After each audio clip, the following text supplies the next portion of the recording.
Olá, pessoal, nesse vídeo aqui eu vou fazer um react a um vídeo da Multiversal, que é a farsa da perseguição contra os cristãos.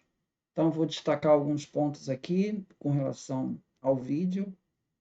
Em primeiro lugar, eu queria deixar bem claro que, assim, a postura toda do vídeo me parece, assim, bastante equivocada, né? Independente do tema, né?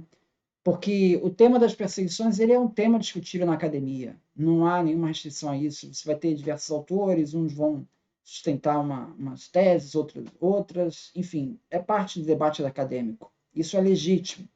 Agora, a fala deste vídeo, quando ao final condena a academia, ridiculariza a academia, não ridiculariza ou não está criticando um autor específico, mas está ridicularizando a academia como um todo, criticando a academia como um todo, a produção científica da academia como um todo. Essa postura é uma postura extremamente obscurantista. Né? Essa postura é uma postura negacionista. Não tem outro nome para isso. Você pode criticar um artigo, agora você criticar a instituição da academia como um todo, quase que incitando os seus ouvintes a desconsiderarem tudo que vem da academia, que esse é o resultado final da live é esse. Então, isso é um ponto extremamente negativo e que afasta totalmente o debate acadêmico, tá? Eu acho que não é por aí. Você teria de pontuar quem é o historiador e fazer suas críticas. Agora, se você está querendo questionar a instituição da academia, a ciência, se colocando numa postura anticientífica, aí já é outro departamento. Aí já não é nem mais a questão de perseguição aos cristãos. Né? Aí já é outra postura. Então, essa postura negacionista, eu não vou nem entrar nela, vou tentar me concentrar nos argumentos da questão. Tá? É, bom, uma das posturas que bom, tem várias coisas aqui. Vou começar então falando do Orígenes. Né? Tem uma pergunta que coloca assim: como cristãos como Orígenes são capazes de citar os textos de Joséfo na Biblioteca de Roma e não serem importunados? Tá? Bom, Hans van Campenhausen, Os Pais da Igreja. Tá? Então aparece aqui na página 54. Em idade avançada, Orígenes escreveu uma elaborada apologia, na qual refutou as críticas que o filósofo pagão Celso havia feito aos cristãos 2 gerações passadas. Está falando contra Celso, que foi escrito aí por volta de 250. Tá? Mais uma vez, por volta de 250, talvez 248, por aí. Mais uma vez, seus dois lados se mostraram afinidade ao ponto de vista de seu oponente filosófico e seu orgulhoso senso de superioridade como um cristão.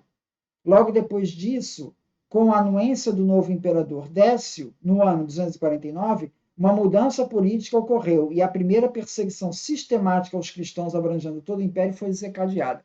Então, Orígenes escreve contra Celso, que vocês citaram, antes da perseguição de Décio.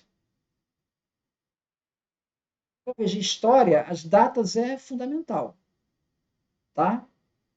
Foi antes. Segue. Não era mais viável destruir a igreja pelo extermínio físico direto de seus membros individuais. Era uma questão de forçá-los a se render através do terrorismo e de medidas bem concebidas de ação. E o primeiro e mais importante passo era subjugar ou eliminar os seus líderes. Orígenes, um homem idoso, com quase 70 anos, foi preso, lançado na prisão e cruelmente torturado.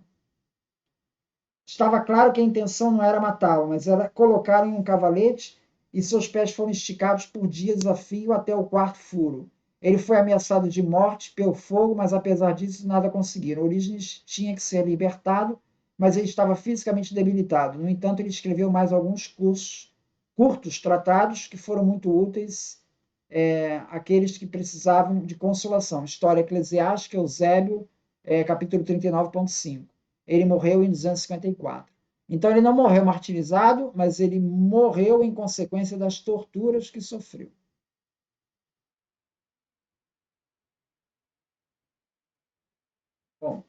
essa aí é a resposta aí, essa dúvida que colocaram aí do Orígenes, né? Aí ele fala do Orígenes, ele faz referência a um texto da obra do Flávio Josefo, que diz que os judeus acreditavam que Jerusalém havia sido destruída por causa para punir a morte de, porque Deus estava punindo a morte de Tiago. Comigo aqui, para comigo aqui. Ele poderia muito, já que Eusébio é o grande adulterador, ele poderia muito bem ter escrito para punir a morte de Jesus. Mas não, ele escreveu para punir a morte de Tiago. Então veja, Eusébio seguiu aquilo que ele estava lendo lá no Orígenes. Hoje a gente não lê essa passagem em Eusébio. De alguma maneira isso se perdeu, essa passagem aí. Tá? Eusébio, ele foi, Joséfo, né, foi reproduzido por de cristãos, porque ele foi visto como um traidor pelos judeus e foi meio que marginalizado. Então, os textos de Joséfo a gente só conseguiu por causa da reprodução de textos de cristãos. E isso aparece em textos de Gesipo, Eusébio, né, e do próprio Orígenes. Tá?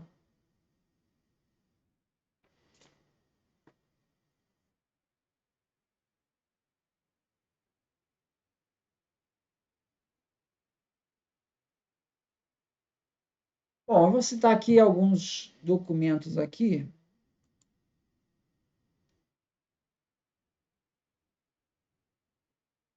Em determinada altura, a multiversal diz que, quem sabe, Cipriano, bispo Cipriano de Cartago, não é uma invenção. Quem sabe? Ninguém pode garantir. Bom, esse texto aqui do New Advent.org, né, lista os trabalhos de Cartago, Cipriano de Cartago. Nós temos a vida e paixão de Cipriano, contada por Pôncio, diácono Pôncio, as epístolas de Cipriano, tratados de Cipriano e as atas do Conselho de Cartago. Tá? Epístolas de Cipriano, para vocês terem uma ideia, são cartas que ele trocou com várias pessoas. Só aqui nós temos 82 cartas. Tá. Então você está me dizendo que Cipriano seria uma invenção, um conluio com 82 pessoas, né? Pelo menos.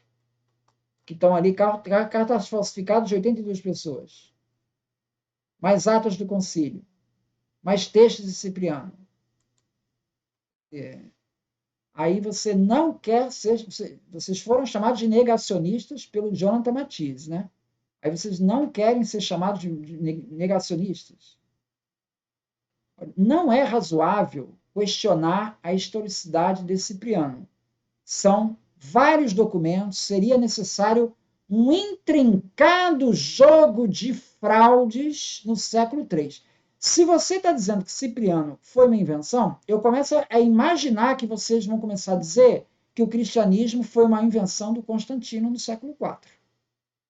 Porque se um personagem bem documentado como Cipriano, para vocês, é uma invenção, então o cristianismo começou no século IV, então, com Constantino. Bom, seguindo aqui, várias coisas aqui.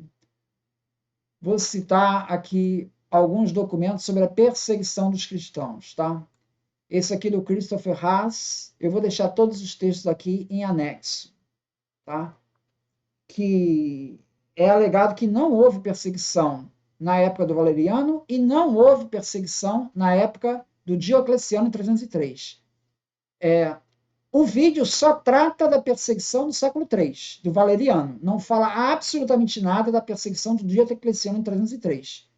Aí chega a seguinte conclusão: como não houve perseguição por Valeriano em 257, também não houve em Diocleciano. Cara, que salto é esse, cara? Vocês não falaram nada da perseguição de 303. Valeriano. Perseguição do imperador Valeriano, governou de 253 a 260. Aí eles vão dizer assim: por que essa perseguição aconteceu só em 258? Por que no finalzinho do governo ele resolveu? Ele vai explicar aqui nesse artigo, Christopher Haas, tá? Bom, até então, o cristianismo tinha passado aí por um período de relativa calmaria, tá? Desde da carta de Trajano, lá no começo do século II, até aqui, relativa calmaria. Não houve grandes perseguições. A primeira perseguição sistemática acontece com Décio e depois agora com Valeriano, aqui em 257. O que desencadeou essa súbita reversão da política religiosa em 257? Ele vai tratar disso. A perseguição de Décio ela está vastamente documentada. Aqui são alguns artigos, eu vou deixar todos eles em anexo, tá? Inclusive aqui ele cita as atas de Cipriano, tá? As atas de Cipriano, que Cipriano foi alvo dessa perseguição, você nota que nas atas que vocês citam, lá de Lourenço e de Dionísio, tem ali atos miraculosos, etc., que são atas de cristãos. Isso é bastante comum. Na descrição dos mártires estarem inseridos aí vários milagres e coisas incríveis para valorizar a coragem desses mártires, tá?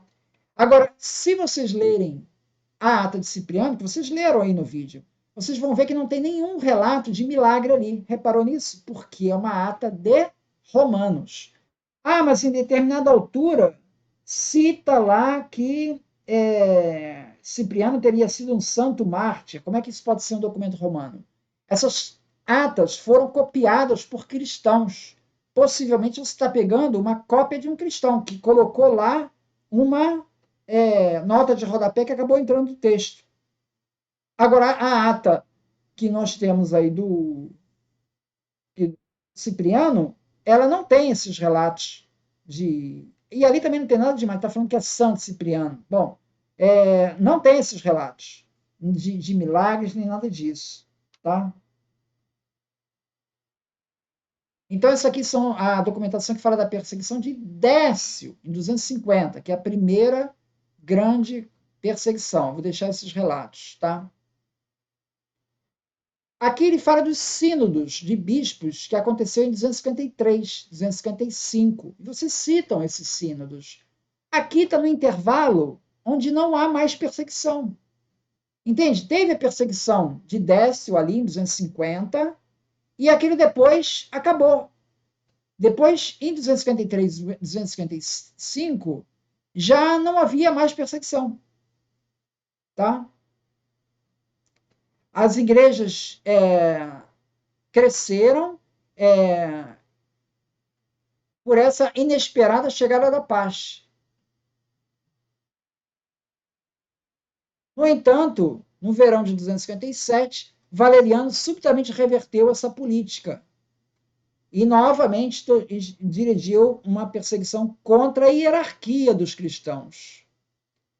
O primeiro edito de perseguição baniu o alto clérigo e indivíduos recalcitrantes particulares. Cipriano foi exilado, foi preso, mas sobreviveu a essa perseguição. Só em 258, num segundo edito, é que Cipriano seria, então, condenado à morte. Mas o que justifica essa mudança abrupta em 257? Ele atribui isso às questões econômicas. Valeriano estava se envolvendo em várias lutas contra os bárbaros, tá? E isso estava causando muitos gastos em dinheiro. Então, ele acabou atendendo a solicitação de alguns membros aí da aristocracia romana para perseguir os cristãos e acabou cedendo e perseguiu. Tá? Então, essa situação de crise e inflação crescente, ela mobilizou essa perseguição contra os cristãos. Tá? Esse é o argumento que é usado pelo Van Haas. Existem alguns autores entendem que essa perseguição teria sido causada para que o Império Romano confiscasse bens da igreja. Mas o problema dessa explicação é que as fontes raramente mencionam o confisco de propriedades. Então, a ideia dessa perseguição era atingir as classes influentes aqui da aristocracia que já começavam a aderir ao cristianismo. Então, era uma briga interna de parte da aristocracia contra a outra. Então, foi uma questão política, basicamente, essa. Ó, consequentemente, o Edito Imperial de 258 foi enviado ao Senado para obter o endosso desse corpo prestigioso na campanha para erradicar o cristianismo das classes superiores. Então, uma luta interna da aristocracia romana. Tá? Essa seria a razão da perseguição e da mudança aí de opinião por Décio.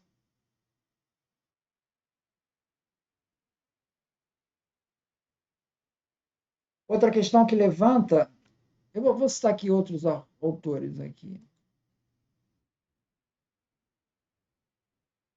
Esse aqui é o artigo do Estatuto Jurídico das Perseguições dos Cristãos no Império Romano, de Luiz Alberto de Boni. Ele é doutorado na Munique, na Alemanha. Então, ele vai falar o seguinte: estudos mostram que a perseguição aos cristãos ali da época do Diocleciano, tá, teria atingido um número de 18 mil cristãos. E aqui estão os estudos que mostram aqui, Pietri, Jossa e outros, Maruotti e outros. Tá? Então, temos até estimativas de quantos seriam esses cristãos perseguidos. Essas fontes de perseguição, aqui ele diz quais são as fontes que a gente tem, né? São os relatos dos padres da igreja, e temos também documentos da própria Roma. Temos atas de martírio. As atas de martírio, elas são problemáticas, né? Porque muitas vezes aludem a mártires até inexistentes, como é o caso de São Jorge e São Cristóvão. Ou fatos imaginados, como vocês escreveram na live, né? Fatos assim que tendem a valorizar a coragem dos mártires, né? Aqui tem, por exemplo, o profeta Elias teria sido fundador da Ordem dos Carmelitas, enfim. Esse tipo de coisa foi submetido a uma revisão em 1643 pelo jesuíta belga João Bolland, né? Os bolandistas fizeram uma revisão desses textos. E ali eles eliminaram uma série de referências e ficaram aí, desse período mais antigo, ficaram só com o martírio de Policarpo, as atas de Ptolomeu e Lúcio, as atas de Justino e companheiros, os mártires de Lyon, as atas de mártir da Cilícia e a paixão de Perpétua e Felicidade. Os demais relatos foram aumentados e foram descartados. Tá? Isso dos 2 primeiros séculos, até antes de 250, que foi quando teve a grande perseguição de Décio. Tá? Aqui ele fala dos historiadores, né? Os historiadores, você tem o Paul Allard, que inclusive tem um livro aqui na internet disponível. O Paul Allard, ele afirmava que havia ali uma legislação própria, específica contra os cristãos. Isso é baseado principalmente no testemunho de Tertuliano e outros autores. Mas o problema é que o próprio Tertuliano se refere a uma antiga e confusa floresta de leis. Tá? E ele também não explica por que até o edito de Décio, em 250, só houve esporádicas ações contra os cristãos. Então, não parece que tenha havido essa legislação contra os cristãos antes de Décio, a que se refere o Tertuliano. Isso não é corroborado nem pelos documentos, nem pela prática, porque não tem muitas perseguições antes disso. Tá? E aí vem outras doutrinas aí que é basicamente o que prevalece, a ideia de que os cristãos eram perseguidos na medida que eles se envolviam em tumultos, né? Então eles eram aplicados à lei de ordem pública comum, não era uma lei específica para cristãos, tá? Isso é o que tem de mais. Aí vai falar das perseguições de Nero. Aqui na época de Nero, então, Tertuliano se refere ao Instituto Neroniano, que seria um documento que ordenaria a perseguição aos cristãos, e que depois, mais tarde, Sulpício Severo em sua crônica, transformou a frase em que não é lícito que haja cristãos. Então, isso passou para a posteridade, mas, ao que tudo indica, não existiu tal lei contra os cristãos antes de 250. Aí ele vai falar do Domiciano, tá? Que é uma perseguição, a princípio, mais contra os judeus, costumes judaicos. Vai falar do Trajano, a carta do Plínio, o que ele responde.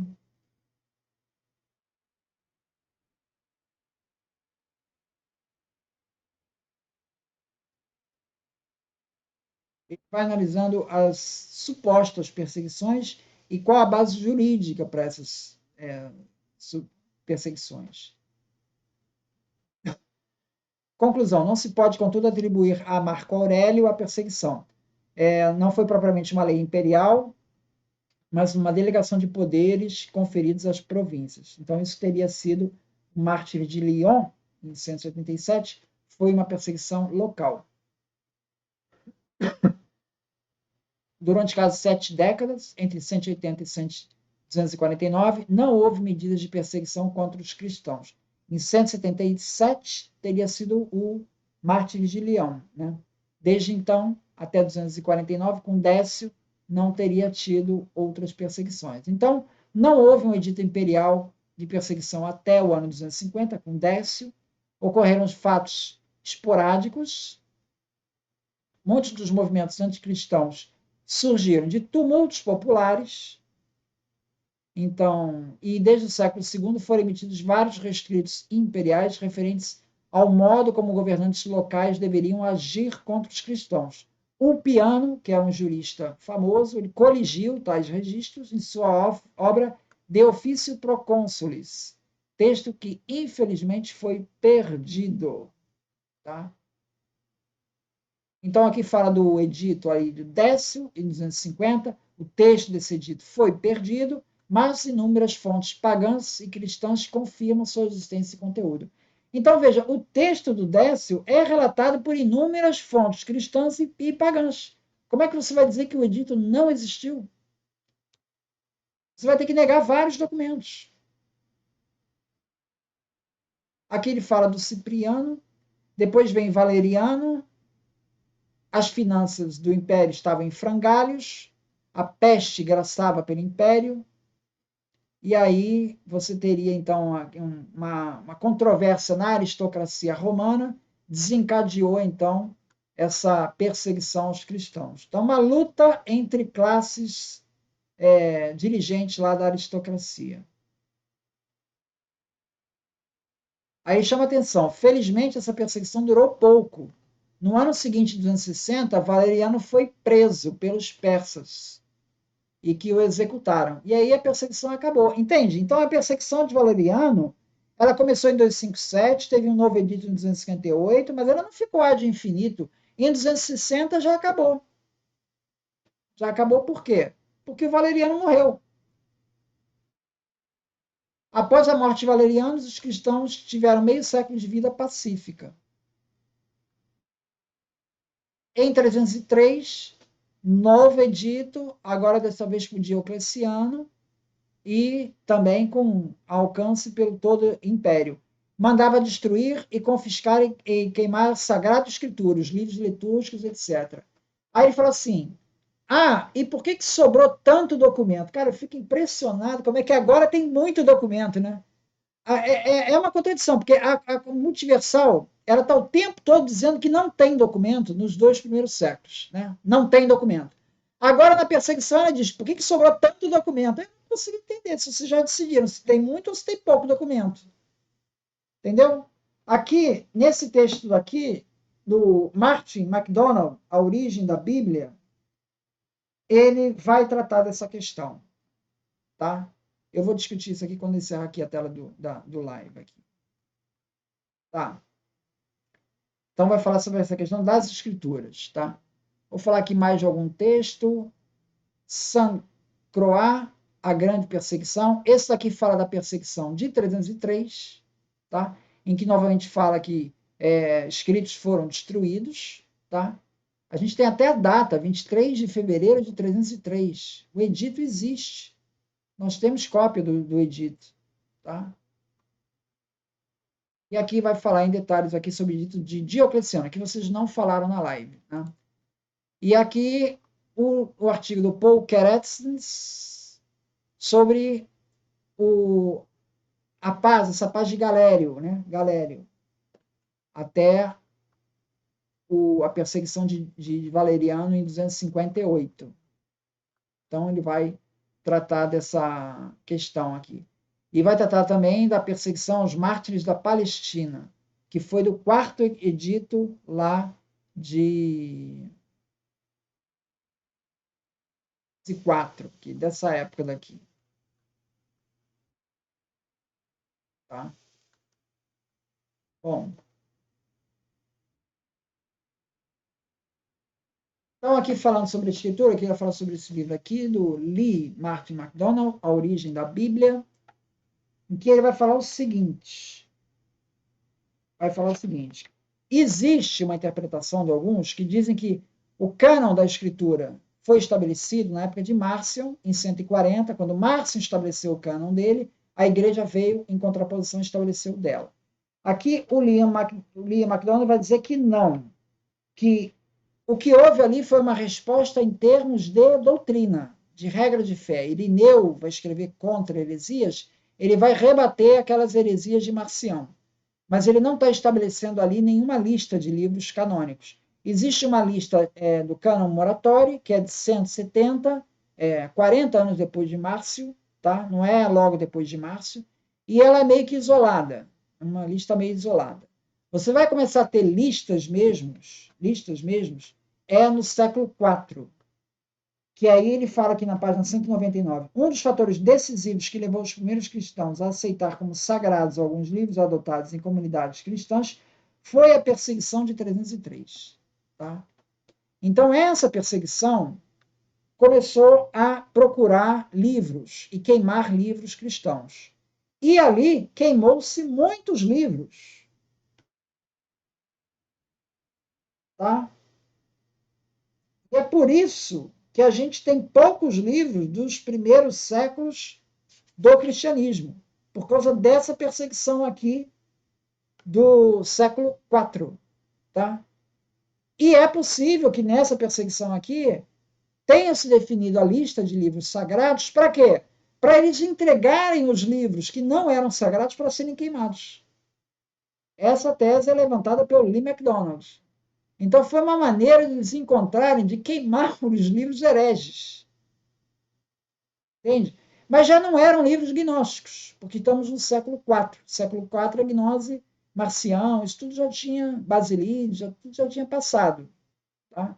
Já estava bem menos, o gnosticismo já eram outras heresias, né? Arianismo, novacianismo, eram outras heresias, não era mais gnosticismo.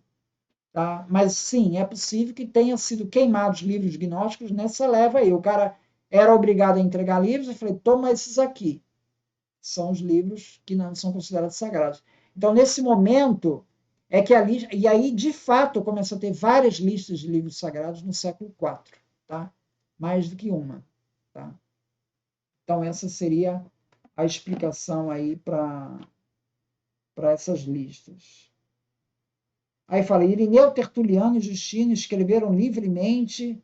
Irineu, Tertuliano, Justino, estão todos ali no século II, início do século III, estão antes dessas perseguições de Décio, de Valeriano. Então, sim, eles não estão sendo afetados por essa perseguição.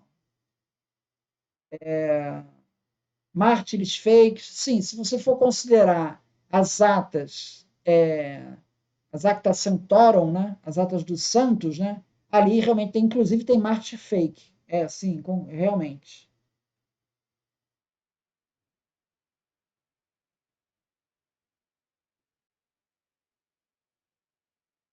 Aí vai falar dos sínodos de 251, 252, 254. Como é que consegue ter tanto sínodo no meio de perseguição? Está no intervalo. 251, 52, 54 está no intervalo das perseguições. Tá?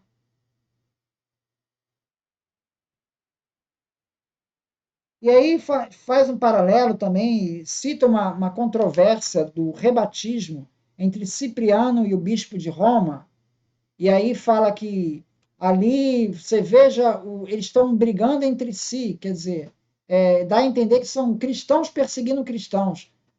Aí, eu não entendi, cara. Você tem, de um lado, você tem perseguição do imperador, edictos imperiais, que indicam para matar cristãos se não se submetessem lá a honrar os deuses, né? Para matar o cristão. Essa controvérsia de Cipriano com o bispo de Roma era uma controvérsia como tantas outras tiveram. Agora, ali não tem em nenhum momento Cipriano manda matar o bispo de Roma, nem ninguém manda matar ninguém ali. Ali são controvérsias dentro da igreja. Onde você tiver sino de concílio, é porque havia alguma controvérsia. O sino de concílio é exatamente para resolver alguma controvérsia. Então, controvérsia, isso fez parte da história da igreja. Isso não tem. Daí é você dizer que isso prova que cristão mandou matar cristão? Não, aí tem um pulo. Aí você tem que me dizer que realmente Cipriano mandou matar alguém, porque não consta, não tem. Existe uma controvérsia com o bispo de Roma, ok. Mas daí você dizer que ele mandou matar alguém, que é cristão perseguindo, esses mártires aí são cristão perseguindo cristão, baseado nessa troca de cartas entre bispo de Roma e Cipriano, não faz sentido. Então, esse é minhas conclusões sobre isso, ou seja, a academia, de modo geral, concorda que de Valeriano e de Diocleciano tivemos sim perseguições sistemáticas, não há dúvida contra isso. Um ou outro autor vai discordar, mas a maioria concorda com isso. Temos farta documentação, vou deixar a documentação aqui no texto, em anexo, para vocês conferirem.